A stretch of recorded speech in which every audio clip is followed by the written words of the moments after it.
It looks like it's working now.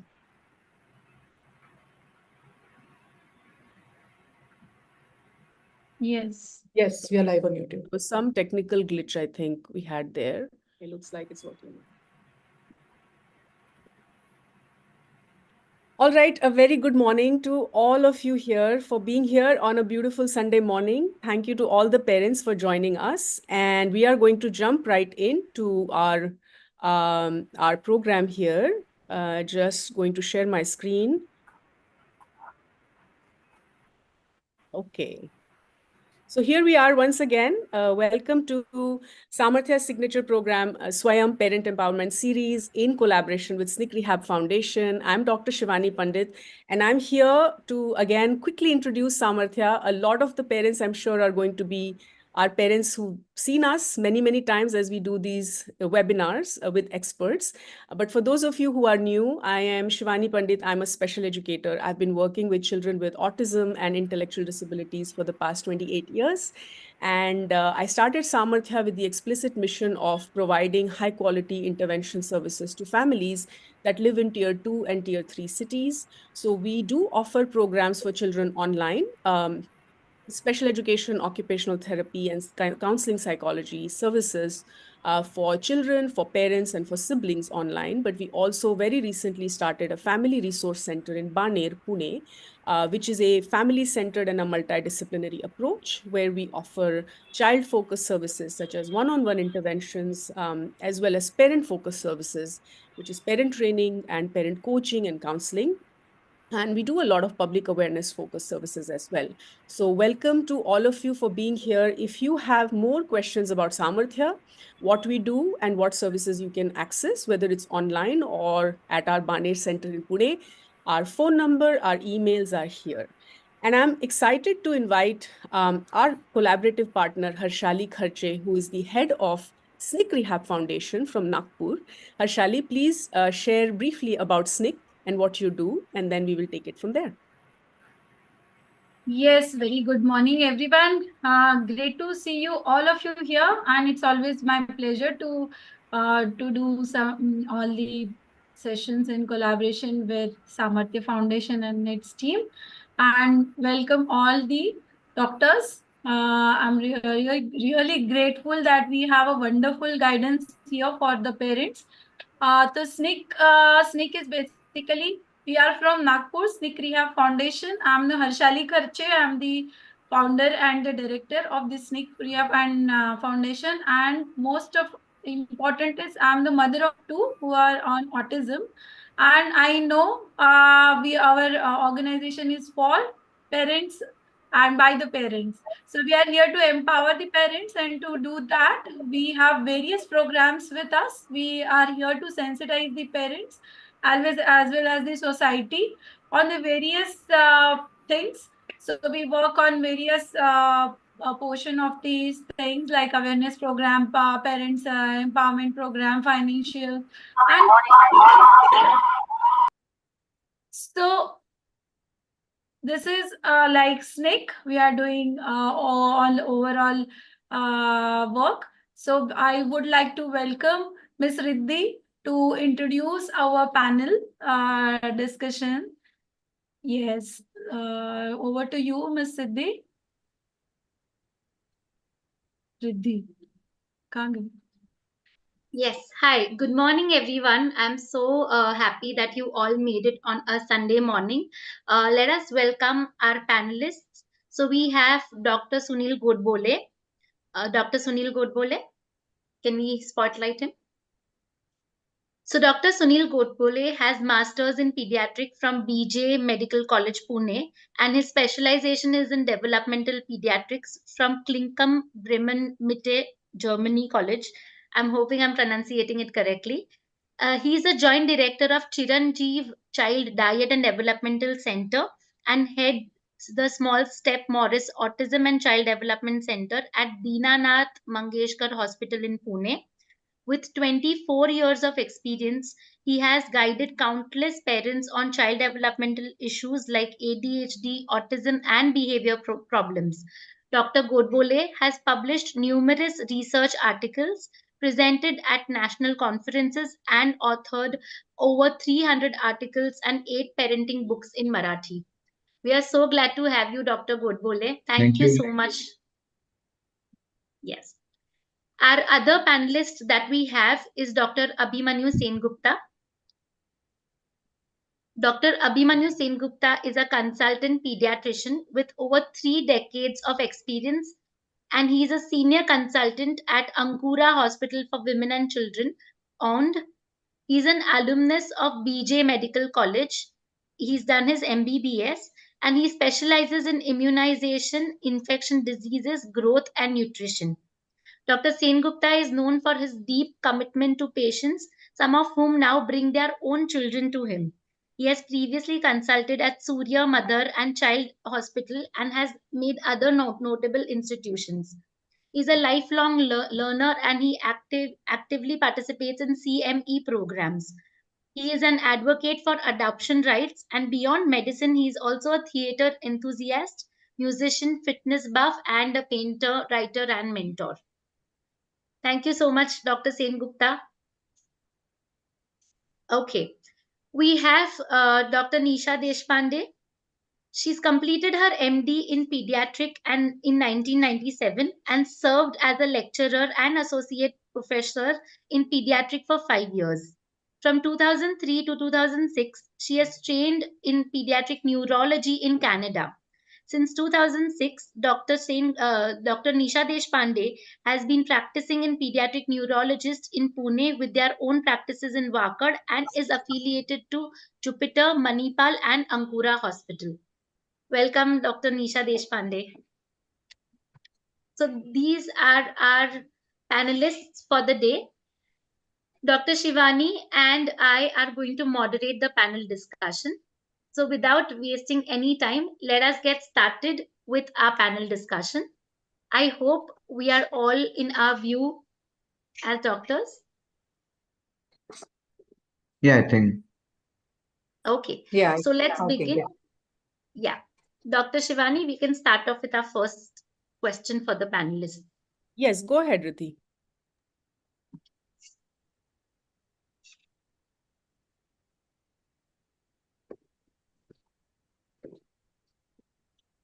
Okay, thank you so much. So our first question is a question which is coming from the nutritional area. The question for all the 3 doctors is, what type of diet should I prefer for my daughter who has seizure issue, and which food should be avoided? Should I consult with a nutritionist for the same?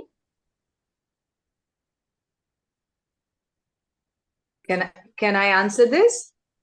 Welcome, madam. Okay. So, good morning, everyone. Now, for seizures as such, there's no special diet. If your child has a simple epileptic disorder without any comorbidities, just epilepsy, you can give her any normal home food which is appropriate for the age. I did not get the age of the child, but there are no specific food restrictions for epilepsy as such. But in general, I would say avoid refined sugar because that gives them some behavioral side effects. Rest, everything is fine. I may just add 3 rhyming or S words. One is sugar, salt, and spices. For in general, all children will make their diet better. And please avoid going for especially the Google friendly special diets. You will land up in trouble. Already the child is going through seizures, and you add another challenge to the child, and the life becomes a bit horrible. So let the child enjoy a quality diet. That's what I will add. Yeah, thank you, Dr. Sinod. If I could just add, I think probably that someone is asking about the ketogenic diet, but I don't think this is the panel, this is the forum for discussing that, right? Yes, I yes. think probably that merits a special discussion altogether. All right, I think we Yes. can move on. Thank you so much, doctors. These are great insights. Moving on to, so what we are doing is we are going to select areas and address each question from the areas. So the major areas that we are considering is nutrition, sleep, and screen time. So we are moving on to the sleep, and the question is, How can I address my child's open mouth breathing during sleep, manage her allergies to dust and fragrances, and improve her overall sleep quality, considering she struggles with sneezing throughout the day and has difficulty during the day due to poor sleep? Is there any testing related to this that we should consider? All right. Should I take the question? Yes, Yes, sir. please. Right. Now, your child, obviously, how old did you say the child is, or they haven't specified the age? No, they haven't mentioned the age. Okay.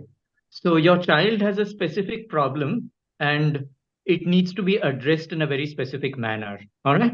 Now, one part is the nasal allergy. I think what we need to know in terms of awareness and sensitization to this is that a question I very often get asked by parents, children with allergic rhinitis and asthma. I'm putting allergic rhinitis and asthma in the same basket because they very, very often coexist. And one who has a patient who has one today will probably turn up with the another day. So they are very closely linked with each other. Now, a question I very often get asked is there something wrong with my child's immunity? Do I need to give him some? This I'm saying specifically. There's a question in: do you have foods to build the the immune system? There was a question in the question list that was posted, but my simple answer to them is there is no immune deficiency involved. This is something called as an immune dysregulation. To simplify matters, it's like see, we are all exposed to these proteins, these antigens which are present around the air. They are all going into our system. We are all reacting in some way to them or the other because that's a function of our immune system. The ones who have allergy, they have a kind of hyper reactive state. That means they react much more than what others are doing.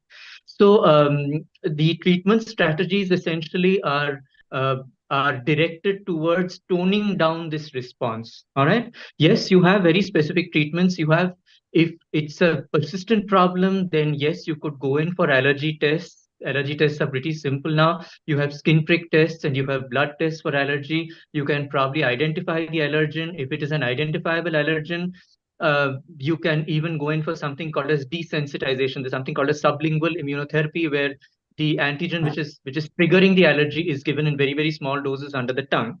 Having said that, getting an allergy test positive to a particular allergen does not always correlate with clinical allergy. That means the patient might not in real life be allergic to that, even though the test shows an allergy. Okay.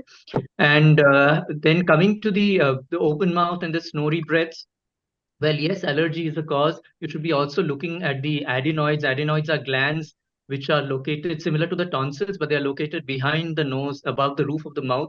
They are not visible in, when you shine a torch into the mouth. So they are seen either with, there's a special X-ray which is done for the adenoids, or you can get something called as an rhinoscopy.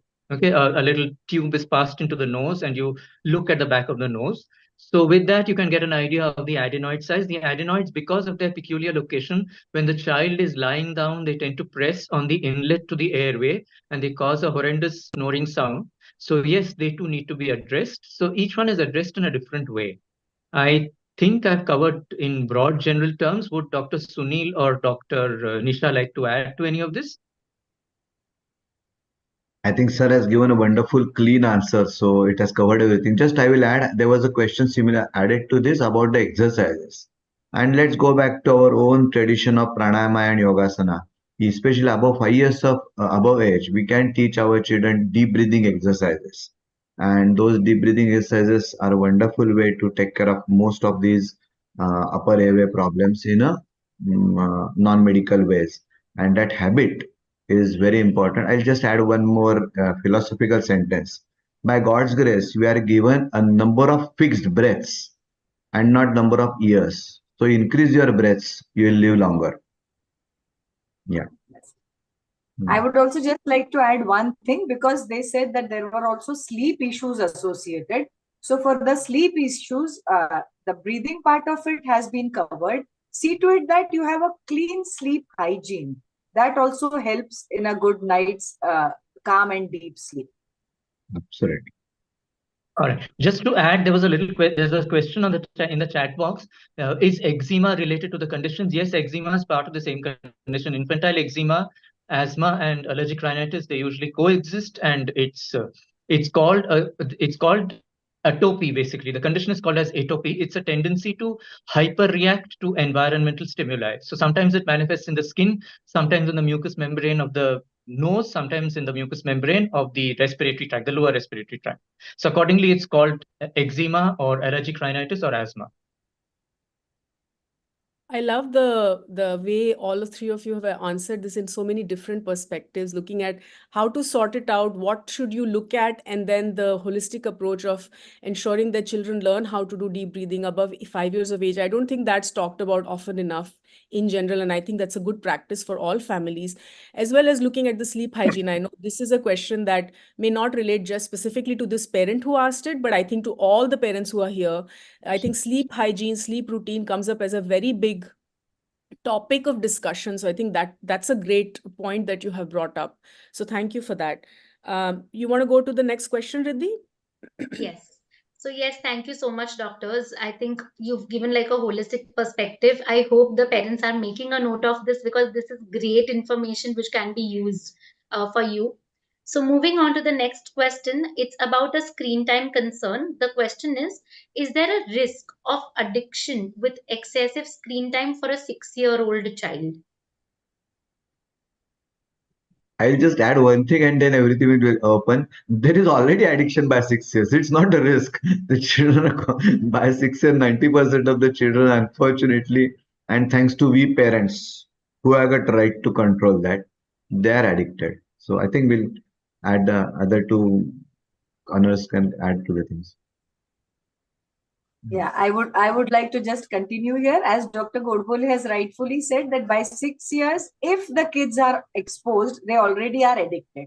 So definitely the answer to that question is yes.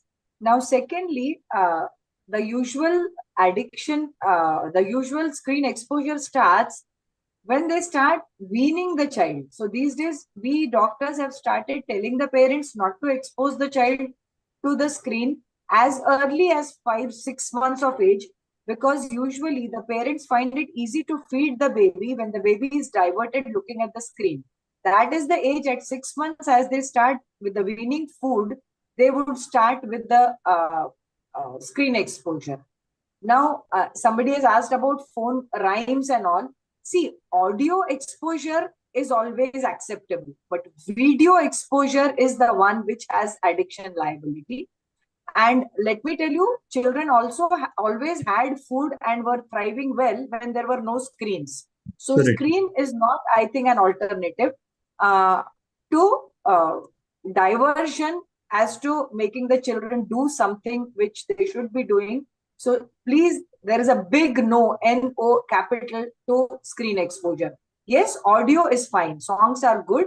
Or best way is to keep them near a window or in the balcony of your apartment so that they can see birds and trees and leaves. You can teach them colors. You can show them vehicles if there are no trees around. You can teach them the colors through the cars, etc. But please do not expose them to screen. I'll just add one more point to Madam what says, saying that why don't we compete with the screen? What the children are learning, that my mom doesn't know how to sing. This screen tells me the songs. And that adds to the speech learning capability also. When the child sees his mother, whatever may be her quality of, it doesn't matter. When mother sings, it's always beautiful to the child. And when he sees her moving her face, enlightening on that, and he's going to copy that. And that's a beautiful way of learning to speak. And here what happens, if I want to get a stimulation, I click the button. So we parents are losing to screen. So let's start competing with the screen. So that's what I'll add to that. Abhimanyu. Yeah, if I might add, just one point I wish to cover. It's about the norms for screen time. Okay. Now, how much is too much screen time? Now, see, this would depend on the social setting, how much is kind of acceptable in your family or in the social setting where you belong. But most authorities worldwide, they agree on certain norms, which are age-wise norms, below 2 years, everyone recommends no screen time, no exposure to the screen at all, except for occasional video chats with relatives or friends, which are parentally supervised. Okay. So below 2 years, please no screen time at all. If you can manage that, then probably things will be a little later in the later years.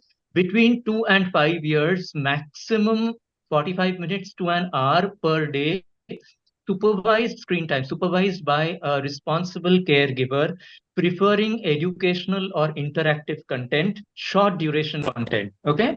And beyond the age of 5 years, 5 years to 17 years, maximum 1.5 to 2 hours per day on weekdays, and maximum 2 to 2.5 hours per day on weekends. Okay.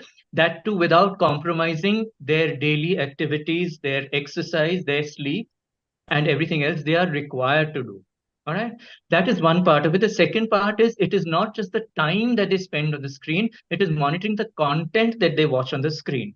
There's something called as healthy screen time and something called as unhealthy screen time. Healthy screen time is something which is used for pro-social activities, and unhealthy screen time is used simply for entertainment or visiting unsafe websites, or different other harmful effects, the harmful sites that are available. All right, that's one part of it. The second thing I'd like to mention is one point which Dr. Sunil brought up is you can replace, if you want to address the problem of screen addiction, you can replace it only with human interaction. Okay, there is no third option. So you have to explore that to the fullest. Okay, I cannot understate I cannot overemphasize the importance of this human-to-human interaction in dealing with screen addiction. The second thing is the screen has to be linked to a concept of time that helps to set limits. For example, you keep an analog clock next to wherever the screen is, and say that when the minute hand reaches this, you're going to stop the screen. That teaches them two things. One, it teaches them to know the concept of time and to know the discipline that when the clock comes here, when the needle comes here, I'm going to stop watching the screen. The third thing is it helps to a great extent if you can switch from a small screen, that means from a smartphone, to a big screen such as a television. Okay, the addiction potential of a smartphone is much, much more than that of a TV, mainly because it is much more easily accessible. I think we have a lot of tips for parents for managing screen addiction, but I think this would serve as a basic kind of a primer. Wonderful. Yeah, I really that like. was nice. I would just like to add here, many a times I tell the parents that maybe even if 3 families, they can form a group. So if the problem these days is there are most of the times they just have a single a child, that is it's a nuclear family with one kid, both parents working online in front of the screen. Sometimes it's difficult to manage the child without leaving your own screen. So in such cases, I tell them you can always make a group of parents, so that say if there are 3 parents, they take responsibilities 2 days each during the week. So every Sunday, the respective kid is at their own place with their parents. 2 days by rotation, even if they say 2 to 3 hours a day, one parent takes responsibility of 3 kids. So out of 24 hours, these kids sleep for good 8 to 10 hours. The routine activities like bathing and having food, etc., will take another 3-4 hours. So 12-14 hours are gone. Remaining hours, even if 2 to 3 hours, each parent takes responsibility of 3 children 2 days a week. So that completes 6 days a week of these children getting engaged and staying occupied with other children. So that 3 in a group monitored by one adult. And then they can also appoint one caretaker who can do the same for 2-3 hours separately. So this majority of the time solves the problem. If there are 3 parents and they make a group, like something like a group parenting. Wow, I am so amazed with all the insights that we have received here. Parents, I do hope you are taking out a notebook and making these points, like write them down somewhere. These are really incredible insights. So what I learned in this particular segment is that I think screen time, you talked about a little bit about the regulations of the number of hours. And I think if it's educational content, the amount of time that you're showing and the burst, the short burst that Dr. Sengupta talked about, instead of just allowing the child to sit with the phone for a longer period of time versus deciding how much time, having that, setting that limit. And I think the passive versus dynamic learning also, I heard that the human interaction is very important. If you're using the screen to talk to dadi, nani, uncle, that versus the child just watching a video passively with no human interaction, I think that would be something I would encourage the parents to think about. If you are using that, how are you using the how is also equally important. I think the big screen versus small screen was a big one. I think please do pay attention to that. Oftentimes nowadays we all have smartphones, and so the phone is in front of the child, and then it's harder to set those limits, right? And I think the last point was excellent about sort of, they say, right, that it takes a village to raise a child. So I think what Dr. Deshpande is talking about exactly is that we live in a society now but it's nuclear families, small families, and we are sort of all alone within our own units. So if is there a way that you all can think about creating a sort of an extended family with your friends, and seeing how that approach could help you take away the child's attention and focus so much from what's happening today, which is the phone.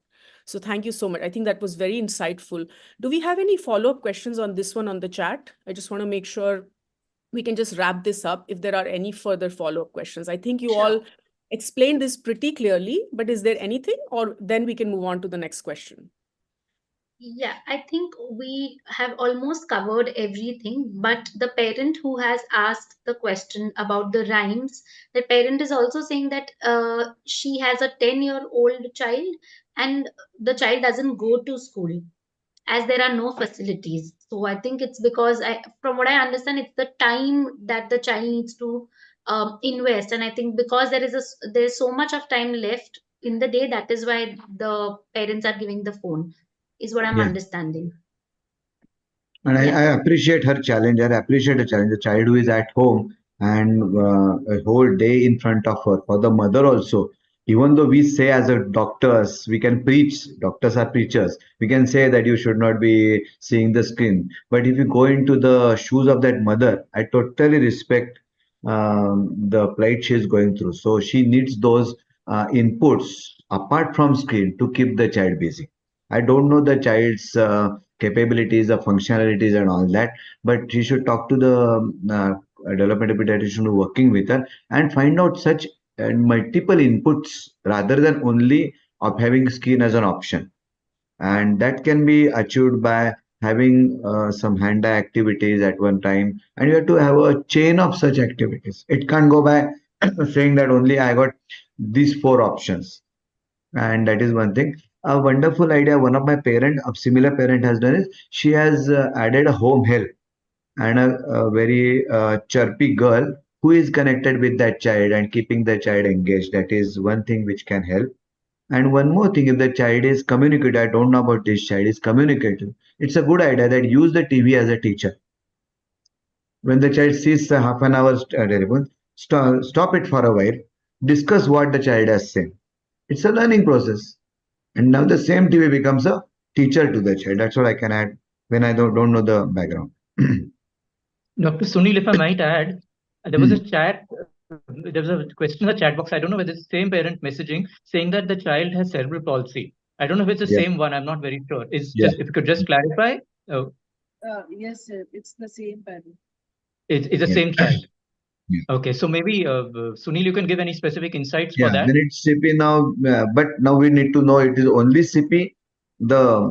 There is a strength in his brain, and we can really work with his cognitive capabilities, with his interactive capabilities, and the again everything that Madame Montessori says, play, play, play, play is the occupation of the child. So we start playing with the child, and the best play lab, which is highly invested in every home, is the kitchen. Kitchen is a sensory lab of more than 5 lakh invested in that kitchen. So use that sensory lab for this kid, and things will start becoming very enriching for the child. Wonderful. Love the inputs. Yes, I think we are getting all very practical, very applicable approaches and ideas. I just love the input. I think this is not just a learning for the parents here, but for us also as professionals. I am making notes for myself as well. Thank you so much, doctors, for your valuable inputs. Moving on to the next round of questions on Just nutrition. 1 second. Can I add something Yes, in yes, like please. my experience? Yes, go ahead, Shali. Yeah, because the screen time I've also seen is a big issue. What I have experienced is when we were young, what we used to do when there is no screen. So we used to explore more things. So if we give the chance to kids to explore, they will certainly explore. It's not about neurodivergent divergent skill kids or neurotypical kids. It's always there in their instinct because as doctors Godbole said ki they are natural instinct within play. That is their play is their occupation. So I would really like to say the parents that please explore more physical things with them. उसको रख दो side में तो सब आ जाता है like that. Yeah, thank you so much. Take just extra addition. Play with your child. The quarrels between the husband and wife will decrease. Try it out. Yeah, that's a great suggestion. Okay, moving on. I can see a lot of questions in the chat. Parents, please note that we're not addressing any questions which are medication related. We encourage you to book appointments with the doctors individually at their clinics for further investigation because this will need a proper understanding of the diagnosis. So please, let's refrain ourselves from that, and we will address all the questions that you all have in the end. We have a question and answer round later on, so keep posting your questions. If time prevails, we will definitely address them. We are going to first address the questions that we've already got from the parents through their Google forms. So going on to the nutrition related question, the question is, my daughter has become extremely difficult to feed ever since she has turned 2 and she's started going to preschool. What can I do? I think that 2 years, why that two times, terrible twos, terrible teens, threes, and all that words, they come from a very interesting concept. Till that time, the child is her mother's child.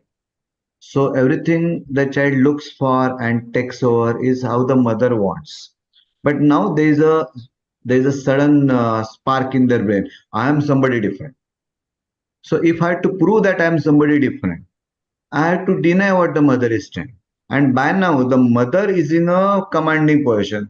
उसको लगता है कि I am going to manage this child is my responsibility and उसकी पूरी आगे जो उसकी misword होने वाली वो मेरी responsibility. It's not so. So now what happens? So mother says you have to eat that particular food. Child likes that food. But what the child now wants to answer? I need to prove myself. So I'll deny that. So the first reason is that autonomy the child is asking for. So the answer to that is give a choice. She's your own beautiful girl. She's born from your own family. It's your own child. So if you give them option out of three things, and one of the option is what you want, she'll select the same option. She's your child. So instead of giving a decision, start giving an option. But the trick in it is the option should be all options should be yes. Now, so you give option between dal chawal and pizza. Obviously, we know the answer. So we have to be very careful on that autonomy part. Second part is actually they're sometimes not refusing to feed. They're playing with the food. That is the way they get an interaction, especially when both the parents are working, and I do a work from home is a very horrible thing. The mother is there but not talking to me. Now the child understands when the child is with the mother during feed, wow, this is an opportunity to grab the mother's attention. So they start that attention seeking business. And for that attention seeking, they know how to manipulate the thing. So that's the third point to come up. They start learning to manipulate. We all try to manipulate the things around. And children are experimenting. And who's the best person to experiment with is the mother or father. So they want to break that boundaries. Look what happens when they break the boundaries and they come back. Fourth thing, which is very common with the thing, is the routine is that the diet pattern is very much fixed, and we are doctors are responsible for that. ऐसा ही खाओ, इतने calories खाओ, इतने proteins खाओ, and Google is adding cream to that. So that is making their life more difficult. I always say that how a child's diet should be. Don't take it wrongly, but it should be like a lady's dress. कल का आज नहीं होना चाहिए, आज का कल होना नहीं चाहिए. And you work like that, then all this food stuff will recur. And the last point to add is, we decide the child's diet from our own diet. मैं इतना खाता हूँ तो मेरे बच्चे ने इतना खाना ही चाहिए. अरे नहीं, उसका एपिटाइट है. आयुर्वेद में बोला जाता है हमारी मुट्ठी जितना अपना खाना होना चाहिए, लेकिन हम अपनी मुट्ठी जैसा अपने बच्चों को खिलाते, बच्चे की मुट्ठी जैसा नहीं खिलाते. And that is why the things go wrong. So उसका लिमिटेड रहता है. The rule for that is SMS, small multiple servings. थोड़ा थोड़ा बहुत बार खिलाओ. अपनी बच्चे स्पैरो जैसे है, थोड़ा थोड़ा खाएंगे, एंड तब जाके आपकी मारामारी कम होगी. Don't force the child to it. मजा नहीं आएगा. Add to others. If I could just add to that, Please, sir. Yeah. Dr. Sunil, Yes. are you done? Yeah. If I could just add to that, Dr. Sunil gave a wonderful insight of where this is coming from, as in trying to look at it from the child's perspective. What I would add to that is, please remember, this is the age for unending curiosity, okay, because they are discovering new things, they are discovering new abilities, new capabilities, new competencies. So they are naturally very easily distracted and very distractible, okay, and that typically occurs in meal times, because that is a time when you need to be there, and you need them to be there in one place. The second thing is that the rate of growth of children, the rate of physical growth of children is much slower in the toddler years than it is in infancy. So if you try equating the diet that they had during infancy, so much going in every 2 hours, the math is not going to work out. Okay, you need to factor in for that. The third thing you need to know is, by this age, they are pretty good at auto-regulating their nutrient intake. Okay, even if they miss a meal, they generally make up for in the subsequent meal or in the meal after that. The important thing to remember is, do not provide unhealthy options in between. Okay, so whatever it takes, do not give them unhealthy options. But remember, they are pretty good at auto-regulation. Having said that, I'll just go through quickly some tips which I the other thing, yes, coming to the behavioral part of the toddlers, is I very often tell my parents, this is like a sneak preview to adolescence. Okay, so you just know what your child is going to be like in the adolescent years. Only at that time, their retorts are sharper, more physical, they have more verbal capabilities. Now they don't, so they follow the mantra, Gandhiji's mantra of non-cooperation. Okay, and that's how they get to you. All right, so what you need to know is, please avoid separate meals, except, of course, when you have food allergies or other health conditions. Your child is going to eat whatever is cooked at home. Do not ever bribe your child with food. Do not use food as punishment or reward. Please set a time limit for meal times. Do not serve difficult to eat foods, because if you give a food which has to be peeled and then cut into pieces and then pushed into the fork and then forked into the mouth, the child doesn't have the time and the necessary. It involves a lot of coordination, a lot of time. The child does not have the time for that. So please keep that in mind, especially when you're packing the tiffin box. Please do not rely on the school breakfast. Okay, the child has to have a breakfast before leaving home. Breakfast, please remember, is the most important meal of the day, because it breaks the fast between dinner and the next meal, which is the longest gap that the child has between feeds. So please see that the child wakes up early, has a breakfast, and then leaves for school. Whatever he may eat in the short recess or the short break does not matter. What he eats before going is much, much more important. Okay. Avoid screen, very importantly, since we dealt with screen time. Please avoid screen and other distractions during meals. Please avoid running after the child during meals. Do not ever fall into the trap of giving unhealthy fast foods when you're shopping at the supermarket, because that's a danger zone. Okay, if you take your child supermarket shopping, immediately they zero in on the foods that they are not supposed to be eating. So keep your stock ready. Say, for example, buy a little bowl of yogurt at the supermarket, something that they can eat. Okay, give them fruit yogurt. That's something healthy among the supermarket foods. All right. What you should be doing is serve appropriate helpings. Lead by example. Unless you eat properly, unless you lead a good healthy lifestyle, you cannot expect your child to follow the same. Offer choices within limits of healthy eating. When planning meals, be creative, be inventive, experiment with colors, experiment with textures, experiment with the serving bowls and the spoons. Whenever you start new foods, start with 1 to 2 small bites, because remember, children are inherently resistant to new foods. So start with just 1 to 2 small bites. Try at least 20 to 30 times before you give up and say that my child is not eating. Get your child involved in the preparation of food. Okay, children can help in various ways. They can wash the vegetables, they can they can wash the utensils. That gives them a sense of ownership, a sense of involvement in what they are eating. When the setting is socially appropriate, please let them play with the food. Like Dr. Sunil said, back off a little with mealtime rules. Please regulate your anxiety and emotions at mealtimes. It's a very common flashpoint at mealtime where the mother gets angry, the father gets angry, the child gets angry, and it's in general. Please remember, the meal time is supposed to be a pleasant time, a time for person to person interaction. Please let it remain that way. Keep it pleasant.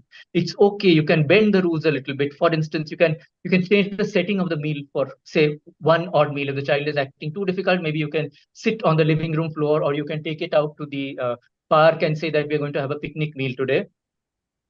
Please ensure that all the caregivers are on the same page with the diet.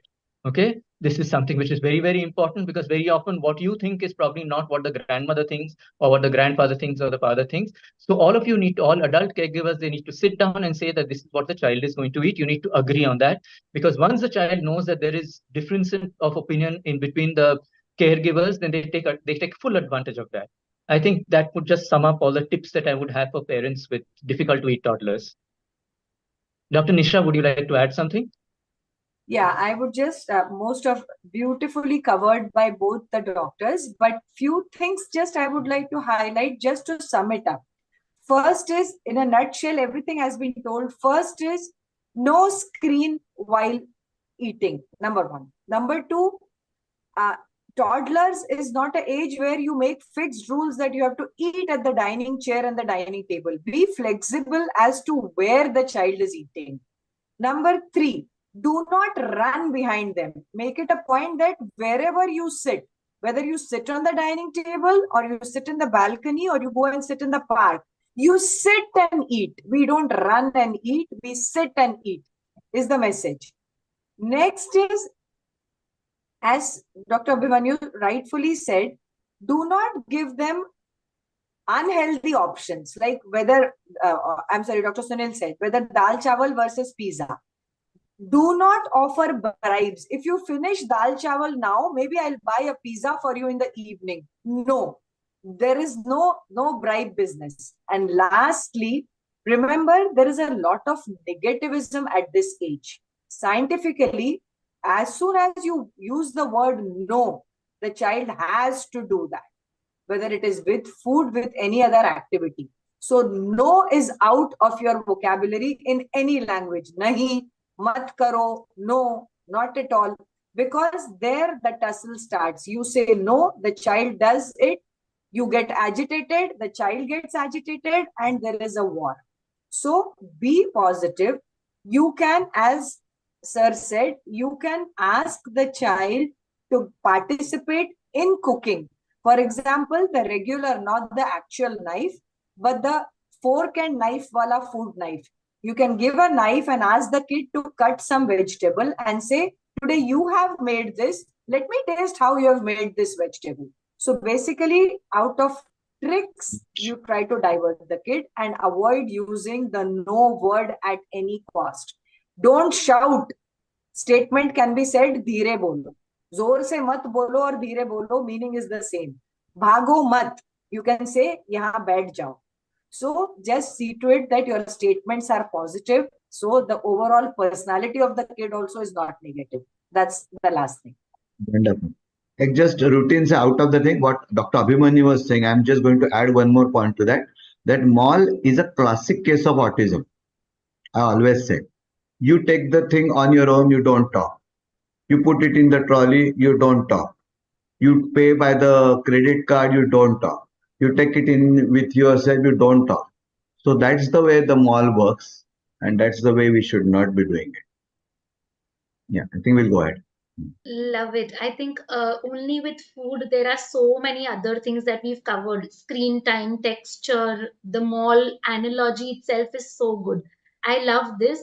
Moving on to the next section of sleep, the second question that we have is, What could be the cause of a child frequently waking up during the night, crying without opening their eyes, and hitting their head and legs, with the behavior lasting up to an hour and occurring intermittently for the past year, seemingly unrelated to hunger, thirst, or pain? Do we need to take him to the doctor? What testing might be required? This is something called as a night terror. So we got multiple words used with sleep and sleep issues. उसमें से one thing is nightmare and another thing is night terror. Nightmare is a dream sequence.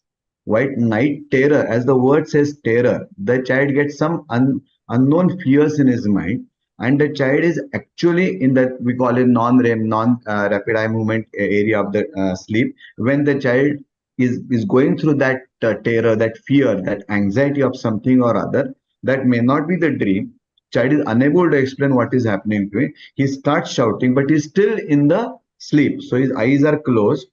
This can continue from 10 to 45 minutes. This is very, very common. Exact cause, अगर मुझे पता चला तो I'll get a Nobel Paritoshik, but it's not yet known. But there are many things. It is common in the families. It is common in the early ages. But it goes on decreasing. That's the beauty of it. Most of the night terrors, they scream, they push, they cry, all that thing. Even the children have a tendency to sleepwalk. Everything is okay. It looks very ghastly to look at. But is the child suffering? He even doesn't remember. Nightmare, the child may remember. The dreams the child may remember. But night terror, everybody else remembers, but the child doesn't remember. And that too happens at a very wrong time of when everybody is sleepy, especially the first half of the night.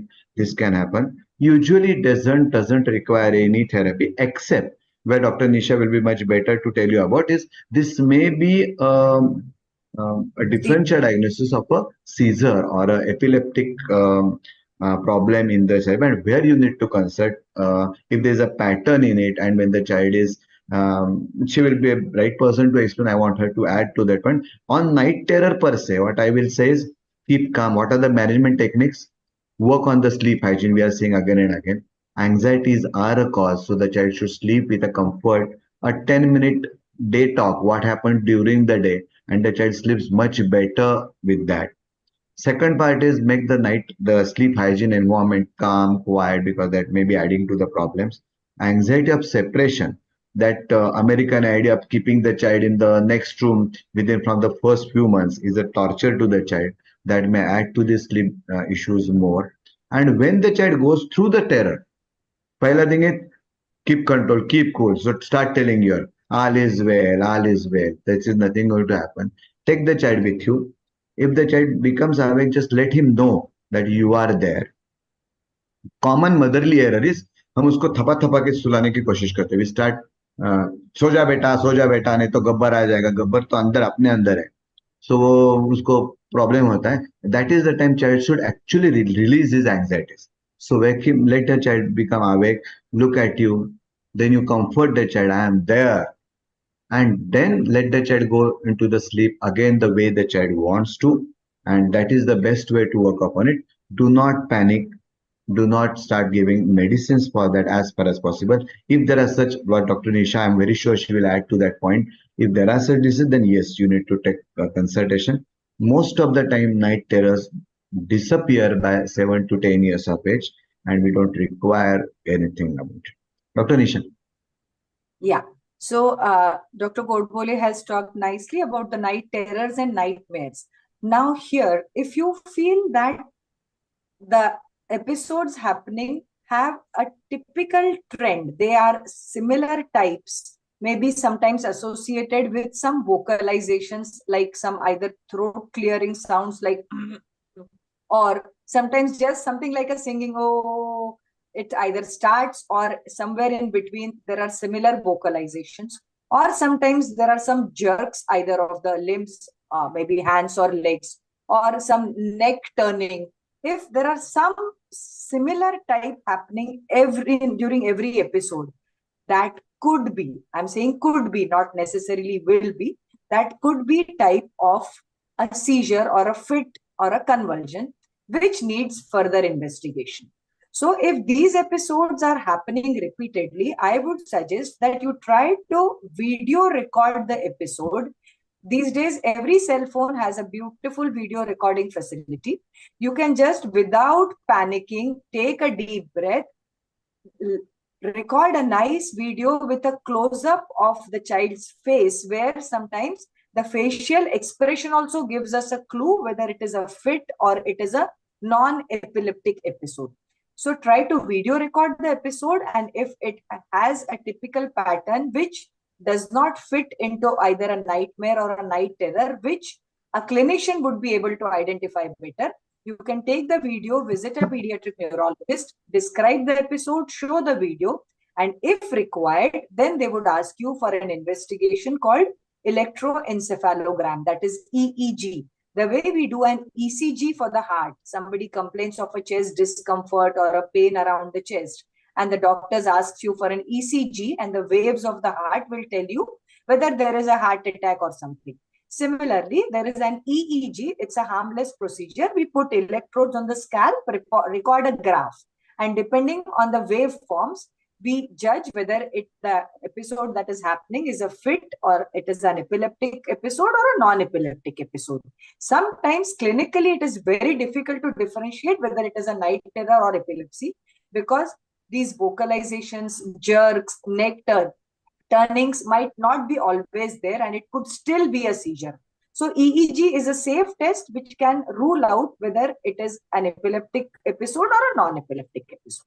That's it.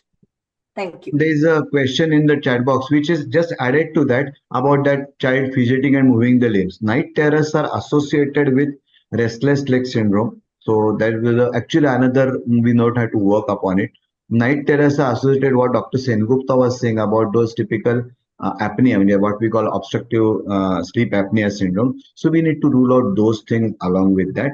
And again, we need to work on those causes rather than on the night terrors.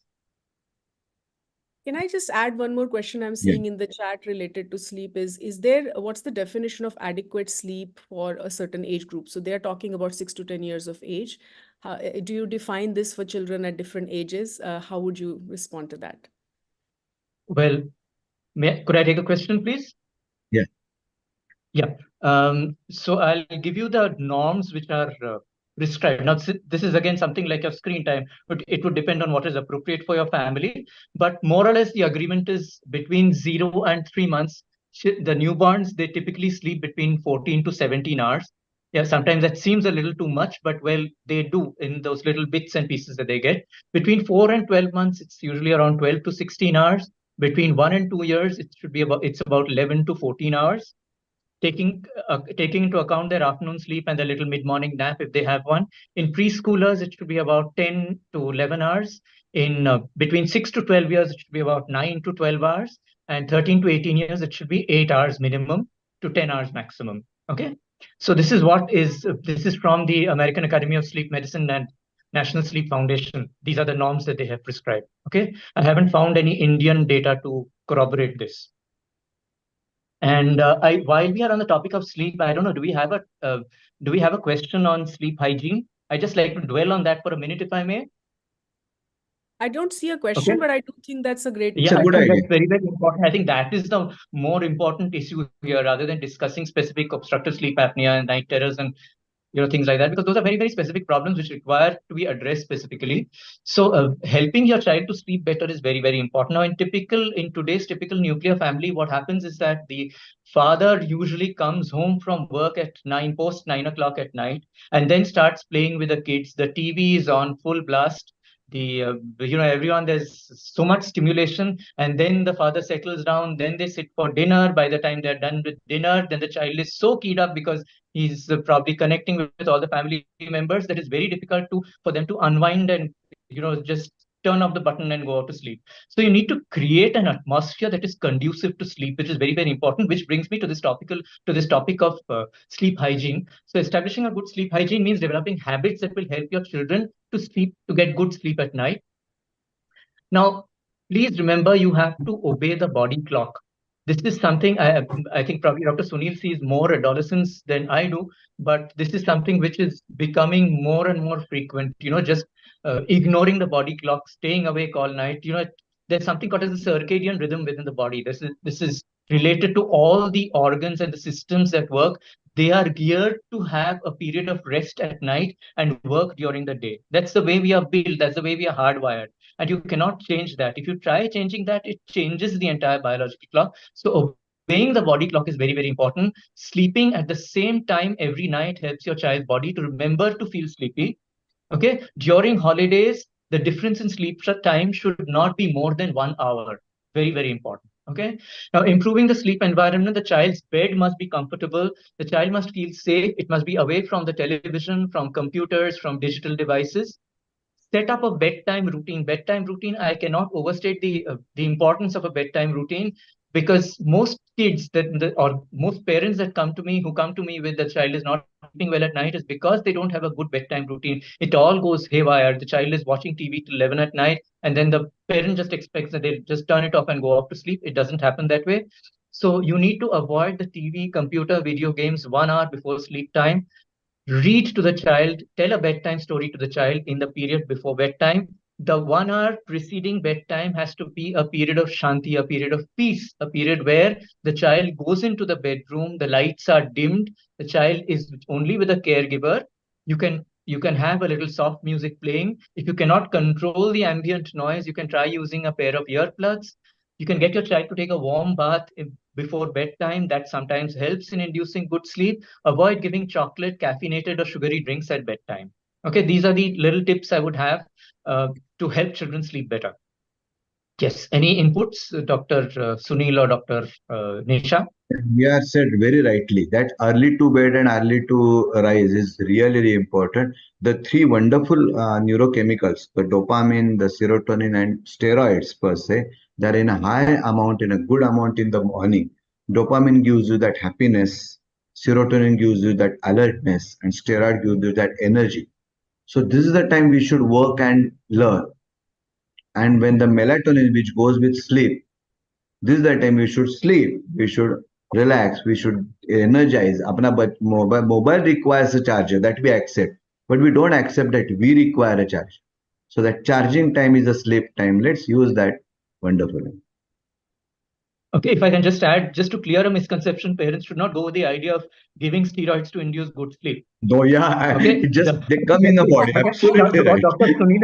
What Dr. Sunil is referring to are endogenous steroids. That means steroids which are produced in the Absolutely. body by the adrenal glands. Okay, Yeah, they I are totally they agree with regulate the body systems. Okay, this is nothing to do with the steroids which are the given by in terms of Exactly. medication. absolutely not. We are not thinking of that. Our own steroids, we should be using them rather than buying it from or borrowing it from outside. Abhimanyu, I respect your perfect intervention. Thank you. Hmm. You're welcome. Thank you so much for your insights, doctors. I'm just learning so much. The circadian cycle is so important for us, which all of us forget. And in fact, when I have been conducted workshop, I was always questioned, what about the weekends? So thank you, Dr. Sengupta. You've just answered my question that 1 hour more is okay, because it's otherwise not practical to have the children go to bed on a weekend on the regular daytime. So thank you so much. This is just very applicable for us also, again, as professionals. We are almost towards the end of the round of questions related to the sleep. And I'm sure one of the answers to this question also is going to be sleep. The question is, what steps can I take to build natural immunity in my child? I think this is a question which all of us struggle, being parents of a neurotypical child as well. The three things which make you immune is again start with sleep, exercise, and food. So these are the three things where we should be working. In sleep, adequate duration is very important. That we had discussed, I don't want to discuss. Physical exercise is very, very important. And that is where we are all failing short. And if you have to teach most of the mothers से मेरा बच्चा खेलता है नहीं, उसको घर में बैठे रहता है, मैं बोलता हूँ आप खेलती हो क्या, आप एक्सरसाइज करती हो क्या, तो चलो लेट्स मॉडल योर सेल्फ, आप पहले कुछ करना शुरू करो. आप बोलोगे अब हम इस उम्र में क्या करेंगे, अरे चल तो सकते हैं, we can walk, we can running तो छोड़ो. हाँ, और एक जगह देखा जाता है कि we want our children to work on exercise themself. Don't you think that if you just try it out, आप गार्डन में जाइए, अपने बच्चे के साथ खुल के खेलो, even at a later age. and you'll find that the things become difficult.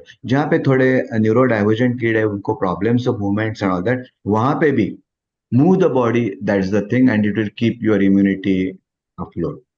Exercise का दूसरा exercise है, again I'm coming to back to that point. There is a big muscle in our body that is called as diaphragm. अपना सांस लेने वाला muscle है. उसको हम important करो, because if I ask somebody which is the first food a child takes, the surprising answer is not breast milk, it is oxygen, air. So work on oxygen, and oxygen is the best immunomodulator. It improves immunity. And now about the diet, there are only 3 words to remember. 3 rhyming words. School में आजकल सिखाए जाते हैं ना, तो 3 rhyming words: fruits, roots and sprouts. That will keep your child healthy. और उसका दूसरा उल्टा है जो आयुर्वेद सिखाता है कि हम जो खाते हैं वैसे होते हैं. अभी यहाँ पे मैं झगड़ा शुरू कर सकता हूँ, I am very sure about that, but let's take an example. Cheese and paneer, they are the putrefied products, और वो हम खाने वाले, हम भी प्यूट्रीफाई होने वाले. And when against that, ghee is a thing. आप एक टेबल पे रख के देखो, टेबल पे घी रखो, चीज रखो, पनीर रखो, 3 दिन के बाद आ जाओ, ghee will remain as it is. आप बड़े बूढ़ों के लिए नहीं खाना चाहिए घी, I can understand, but cheese and paneer का जो एक फैड आ चुका है, I am aware, I may be conflicting with ideas on research, but I personally feel that these are the things which are very difficult to digest and they create the problem. And in Pune language, I say that Chitai बंधु मीठा वाले, एक बार जी भर के देखो and बंद करो, आपकी इम्यूनिटी अपने आप बढ़ जाएगी. So If I might just add to that, this please. question of how to build the child's immunity, it gets most often asked in the context of recurring respiratory infections, especially in preschoolers and early schoolers. Please remember that this is an age at which they do develop frequent infections.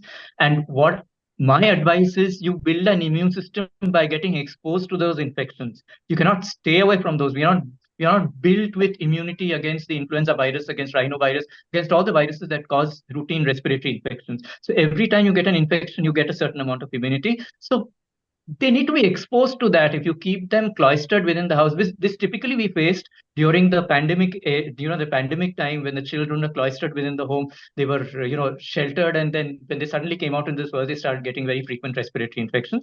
So please remember that every time they get an infection, they are building their immune system. That's natural immunity occurring in the child.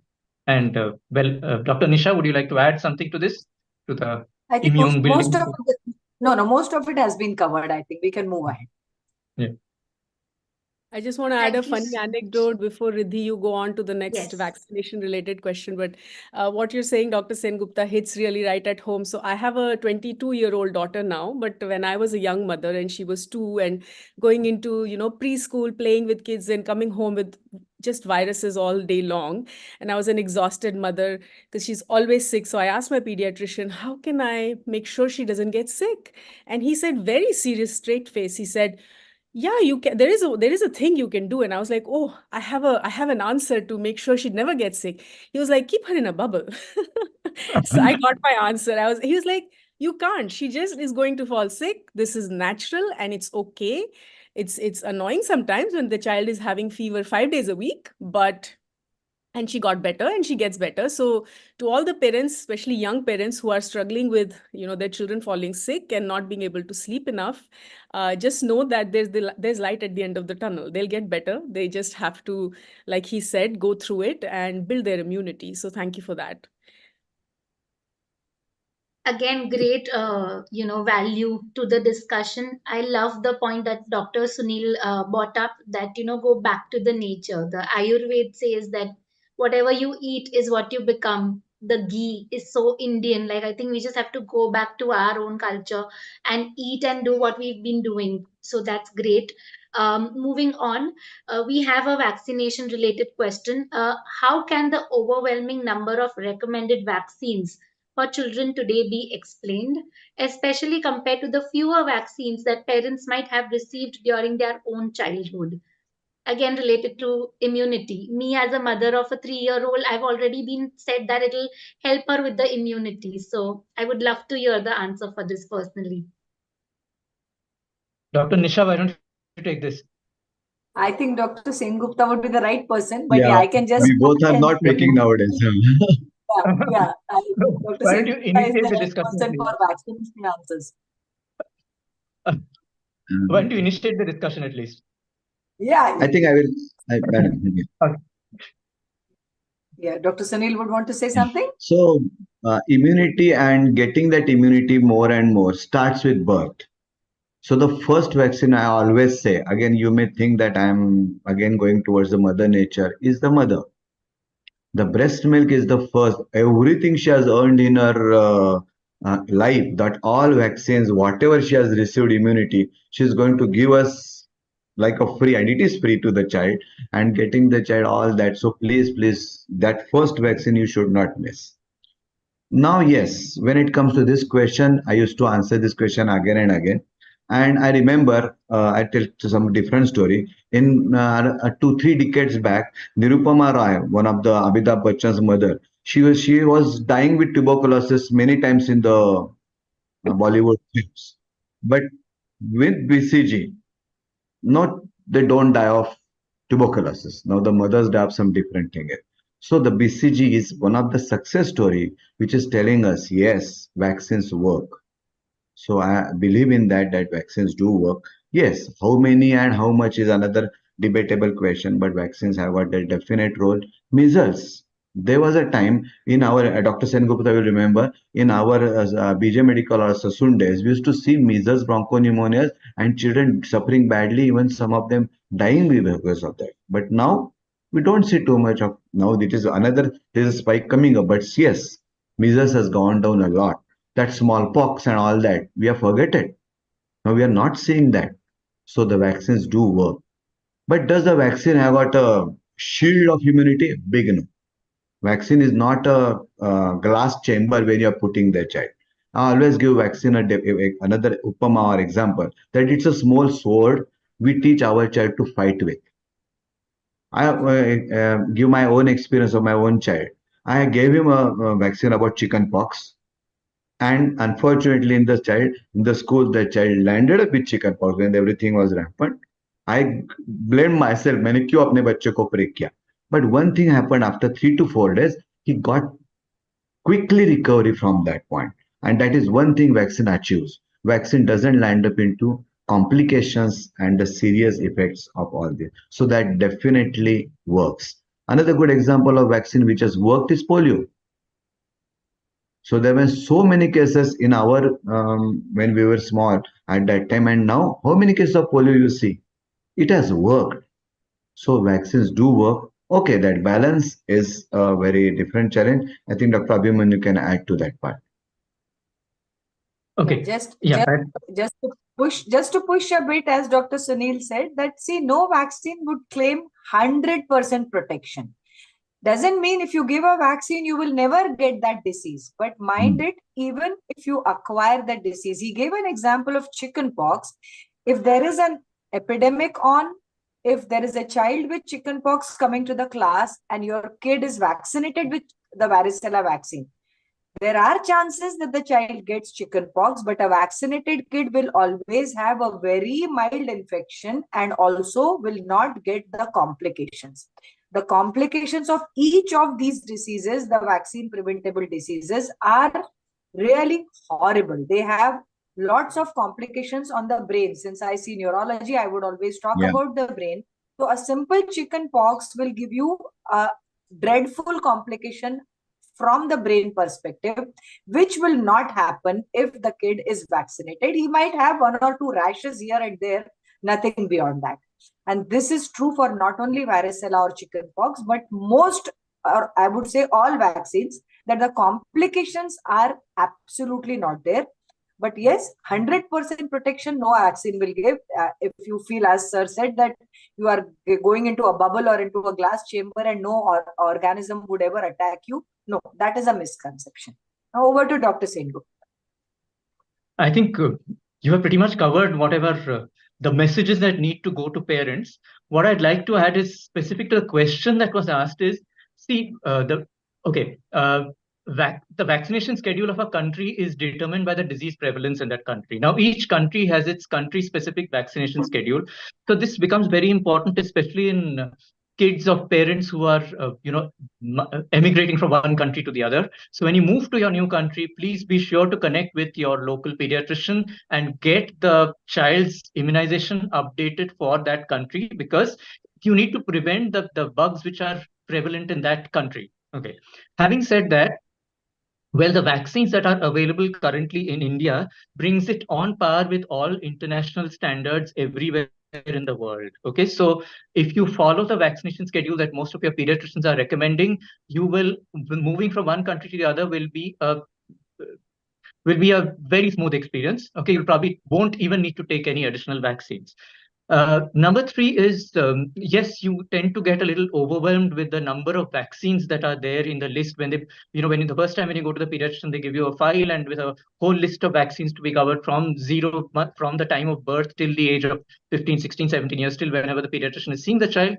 Well, uh, there are two vaccination schedules which are available in India. One is the national immunization schedule, that which is provided by the government in free of cost in government health centers. Okay, that is that's what the government can afford to provide in the budget that it has.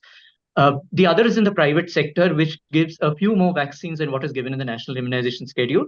But yes, you have a lot of vaccines. The bulk of the vaccines gets done in the first 1 to 1.5 years of life. After that, the vaccines are much less frequent. Okay, I don't think we probably have time to go through each of the vaccines, but yes, the vaccination schedule is bound to be different from what you had as a child, because science has progressed to that extent. You cannot deny the progress of science. And we have been able to control and contain many diseases that were not thought to be controllable earlier.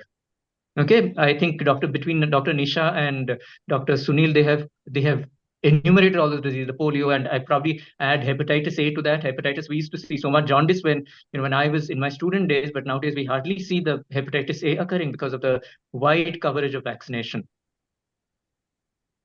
Right, I think Thank you so much. yeah. Yes, that's profound. Thank you so much for the information. There is one follow-up question to this in the chat. It says, is it true MR vaccination leads to ADHD? No. I think no, that's a simple answer. And there are so many scientific researches which have come up. Even the person who has published in a very renowned paper across the world it has been withdrawn that there is no direct. It is not only ADHD, it is also associated with what autism people used to say. But it is not related to that, and don't get panic about that, because there is a most of the time these diseases start presenting by the time we give MMR in the previous 15 months, and that is why that coincidental association was found out and said that it is because of that. It is not so. There are many genetic references to these diseases and not related to the vaccination at all. So let's clear it. No. Yes. Thank you so much, Dr. Godbole, for the clarification. I think we are done with our list of questions that we had. And while I'm reading the chats, I can see a lot of positive comments for all of you three doctors. So there are these parents who are saying that absolutely true, Dr. Sengupta. Love the information, superb explanation. So all of us as parents are loving all the discussions that we've had. Moving on to the questions here. I am just going to address few questions which we could not address earlier. So we are going to look at this question which says, my son is 15 years old. In his school, they gave facility for exams as MCQs, multiple choice question, pattern question paper earlier, but now in class 9th, there is no facility like this. And so now he's facing problems in writing and learning, as earlier it was easy for him and now he can't write. Any suggestions that y'all can give in terms of your doctor perspective? Yeah. There is something which is called as modifications and accommodations, which each child with his own capability we should be given. Then it comes with the disability certificate, knowing the child's learning capabilities, learning difficulties, his background disease. And what is important now is when you are learning in such a way, there is always going to be a tussle, because the child may not be able to cope up with the way the school is going through. And unfortunately, the 10th standard, as it comes in most of the schools, especially inclusive schools, if it is for every other child, then it is going to be a tough time for our child to go through it. But you need to talk to the school teachers, the school counselor, and find out what are the modifications, accommodation your child can get based on his degree of disability and the disease the child is going through. So that is a technical answer. Now the practical answer. The practical answer is, now we should be finding out, is the only academics important for our child. When you are saying at a 9th standard we are having learning issues of that severity, I totally appreciate. We all want our children to have got 10th standard label, then 12th standard label. And one thing is proved, that in the life, nothing stays. So we should be starting. I request the mother over here. Okay, talk to the school, get the modification accommodation which are best for your child. Get the counselor in picture. You can talk to the. You can go to the gadget of India, where you can find out what the child can really help you, or what there are good people to counsel about it. But when it comes to the whole holistic approach to the child, I give a formula that don't look at that age. Don't only focus on this academics. You should work along with academics on the personality. I divide that age into three parts: one third for the school, one third for the self care, and one third for the skills the child should be mastered. And there, the academics is not the only way to work upon. Please add other skill sets to your child, and then you will understand that, okay, now you're looking in a different perspective. Okay. Yeah, For thank you that so much, particular child, we Doctor. need to know more about his skills and problems. Yes, thank you for If the I might, insight. Yes, Dr. if I might Sengupta. just add to it, this is not as a pediatrician. I'm going to be adding this input as an educator, because I have taught 10th grade biology to kids, okay, Wow. for several years. Yeah. So this is something which I faced particularly in the just following the pandemic, because in the 2 years of the pandemic, they were used to their online classes. There was very little writing involved. And the moment they came back out of that pandemic and they got back to physical classes, this was a problem in which was there in 60 to 70% of the kids. They just didn't have the speed for writing. Okay. They would tire out with half an hour of writing where they were supposed to write a 3-hour paper. Okay. So for this is of course leaving aside those children who are challenged for some reason or the other. But in other children, it's very important that they practice their writing skills. We don't have any shortcut to that. Unfortunately, our examination systems are still geared to writing 3-hour answer papers, question papers. Okay, so you just have to get that in your, you have to work that into your system. Now, this is something I has to give them as an exercise, as to make them write while I taught them. Okay, so this is just an additional input to what you said, Dr. Sunil. Yeah. And you just confirm that writing, is there a fear factor to that, or is there a there's a lot of stress which has occurred, and that's why the child is, the tendency of not to write comes with either the skill set missing or the behavioral part, the emotion part of it. He has some unfortunate experience, frustration, or shouting for that, and then now he said that I can't write, and then he goes into that avoidance mode.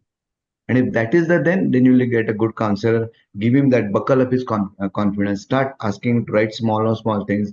And I always say a very interesting sentence: celebrate the weaknesses. If your child writes 2 sentences, dhol bajao, there is a chance that another 3-4 days the child will start writing 4 sentences.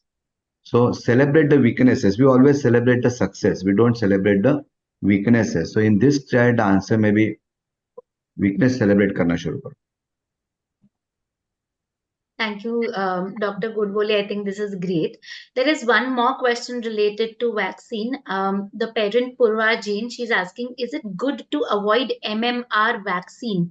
As we listen from various medical associates that it harms child's cognition development. Can you help us clarify this?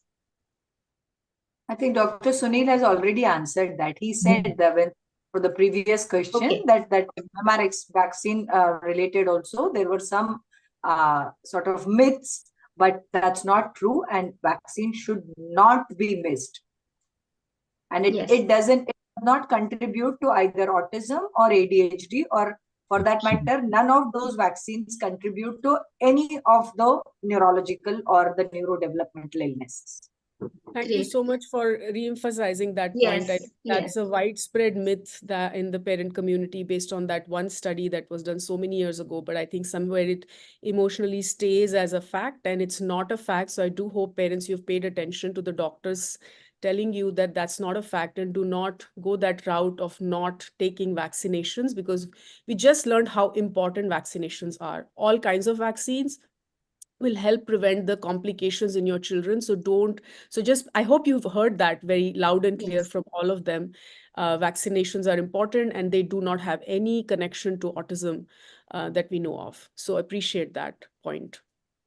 Yes. Okay, we are going to address the last question. It says, my daughter constantly suffers from vulvitis, several lifestyle changes later, and it still reoccurs. Any suggestions? Not a right question for this platform. Even I Okay. don't. They should meet the pediatrician or the gynec depending on the age, and Okay. need to be treated. It is a medical problem, and has to be treated as a medical problem. Great. Yes, so we are towards the end of the entire panel discussion. I really appreciate the time that you all have given, doctors, to us. Each and every feedback that you've given. There were a few questions which were academic related, but we just wanted your insights in that, and we loved each and every suggestions, each and every inputs that you've given. Thank you so much for your time. I would have Dr. Shivani to take over and continue sharing her feedback. Yeah, so first I want to thank all the parents for being here today and being so engaged in the conversation. I do hope that you've taken notes. In any case, we will be sharing some summary of the discussion on our social media channels later on. We'll try to see if we can highlight some of the discussions and insights that we all have learned from. So do follow us on our social media pages, and do join us on our WhatsApp community of parents so you can learn more.